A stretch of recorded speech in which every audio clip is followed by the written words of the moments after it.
আজকের গল্পটি শেখায় লোভী পতনের মূল কারণ। একটি খুব লোভী ধনী মানুষে একদিন একটি পরীর দেখা পেয়েছিল।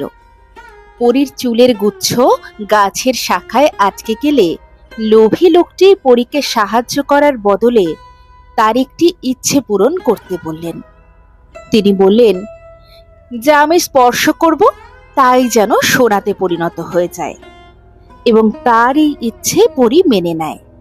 লোভী লোকটি তার স্ত্রী ও মেয়েকে তার বরদান প্রাপ্তির খবর দেওয়ার জন্য বাড়ির দিকে রওনা দিলেন এবং পথে সব পাথর ও নুড়ি স্পর্শ করে সোনায় রূপান্তরিত করতে করতে চললেন। বাড়ি ফেরার পর তার মেয়েটি তাকে অভিবাদন করার জন্য দৌড়ে এলে যেই তিনি মেয়েকে কোলে নিলেন, সে একটি সোনার মূর্তিতে পরিণত হলো। তিনি তার মূর্খতা বুঝতে পারলেন এবং তার কৃতকর্মের জন্য আক্ষেপ করতে লাগলেন।